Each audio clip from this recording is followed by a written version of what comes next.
Ooh, ooh, ooh, records, records, 3 of them, so small, I can hold them like a hand of cards, or like a Southern woman's fan on this hot summer day. Folks, Joe Derosa here, coming from my, I don't have a name for it, this room. Every time I show it to somebody, they call it the pig pen. So maybe that's what it'll be called. Coming to you live from the pig pen. I call it the room you can afford to make for yourself when you don't have a family. Anyway, this is sort of an unboxing video. Not really. I already unboxed the stuff. I actually did an alternate version of this where I took everything out of the box for the first time. It takes too long.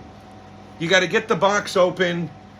You know, you're pulling the stuff out in the wrong order. You're caught off guard, quite frankly. And I was in a state of shock. And next thing you know, the damn video is 12 minutes long. Nobody needs to be here for 12 minutes, regardless of your interest in me and my videos or what I'm discussing, because I'm very interested in what I'm discussing. But we don't need to take 12 minutes to do it.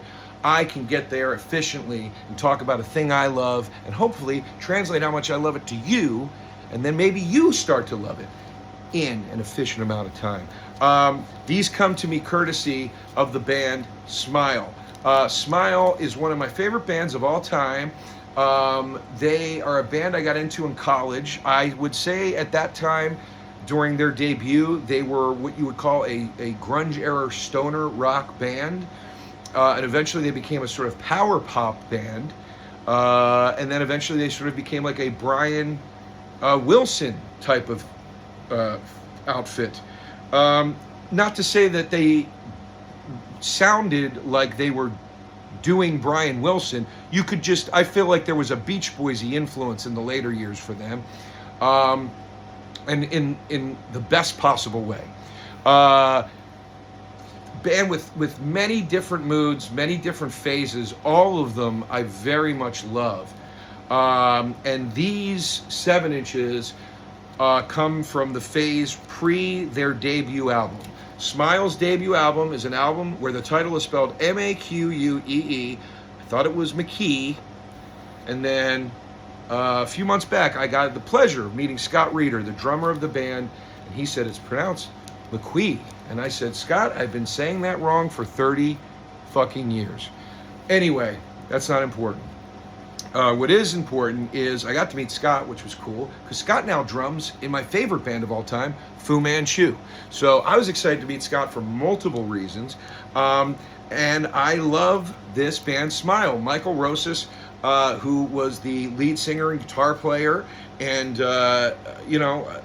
who I actually met years ago when they were touring with McQuee in Philadelphia. I met Scott that night too, but that was so long ago. I actually befriended him.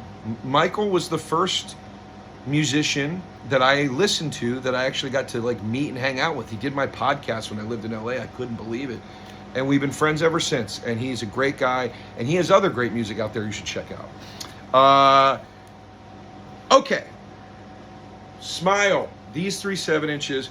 These are real. I don't know if they're repro. They said when I purchased them, they made an announcement that they had these 7 inches for sale again. The 3 7 inches that preceded their first record.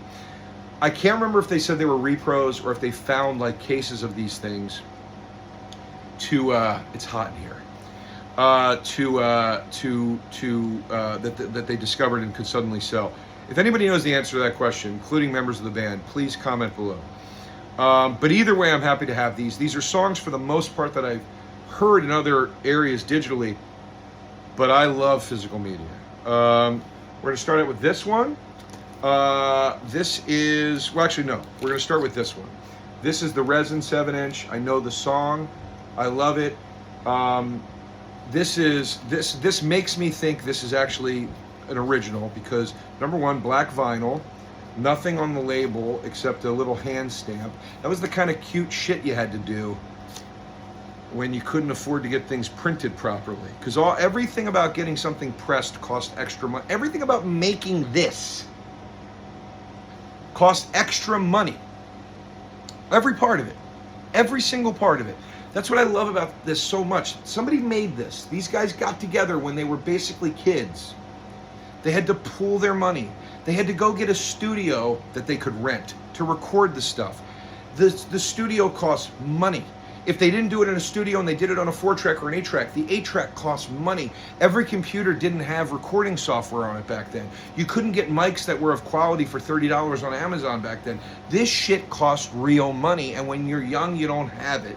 So what a lot of bands did when they were either literally independent, meaning doing it themselves, or independent, meaning they were on an indie label that didn't have a big budget, you put out a 7-inch or a demo cassette. Why? Because you could only afford to record a few songs, and you could only afford to get them produced in smaller fashion. So every part of this would cost money. You want printing on the label? That's extra. You know what? Why don't you leave that label blank, and we'll put a stamp on one side. How much are stamps? Oh, we can get a hand stamp for $4? Great. That solves our problem. This feels very printed at Kinko's to me, which is also what you had to do after assembling your cover, ransom note style, with different images and what have you, and you print the text out on your computer and on a piece of paper and cut it out and paste it, and then you photocopy it. Why in black and white? Because it was cheaper. You know, why does the flap only cover half of the thing? I don't know. I'm kind of guessing it was easier to cut it in this style than to cut it in a way that filled up the whole thing. There were just I might be wrong about some or a lot of this stuff, but I'm speaking from the experiences I had when I played in bands back then. These were all the things you did to just get your shit out there into the world, to see if anybody cared or wanted to hear it. I have such a love for this, such a love. If I talked enough, I could get teary-eyed. I'm not kidding. This means so much to me, the fan, and to the artist, because their hearts go into this, and then you buy it, and then you let it into your heart. And I don't mean to sound maudlin, but I will. God damn it, because we're talking about Smile. Up next is this, I guess, sort of untitled 7-inch. This is just 2 songs.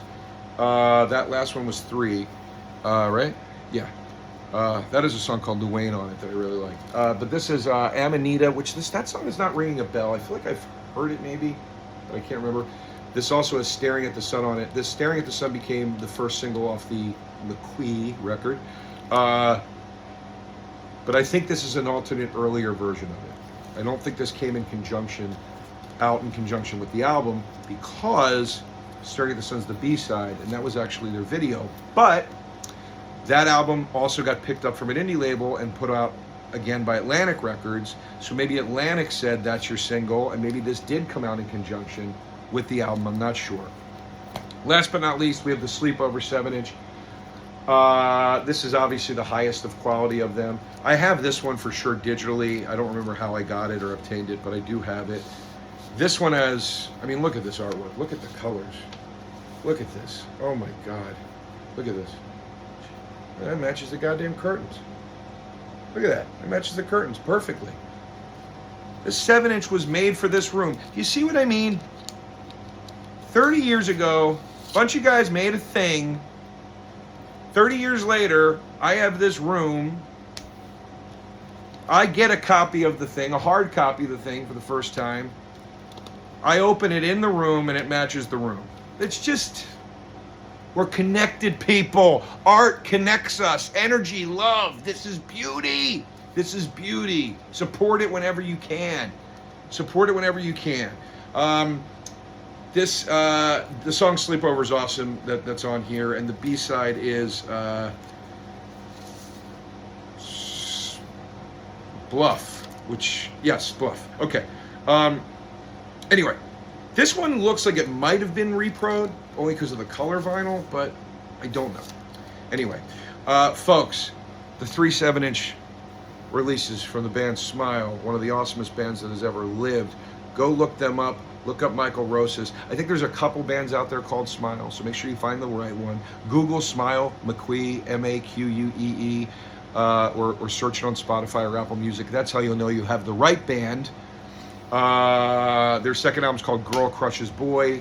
Look that one up too. It's fantastic. Shout outs to Michael Roses. Shout outs to Smile. Shout outs to Scott Reeder. Shout outs to Fu Manchu. Shout outs to Aaron Sonnenberg on bass guitar in Smile. Aaron, I apologize, I'm mentioning you just now. Shout outs to everybody that was mentioned in this video. 10.5 minutes, but not 12.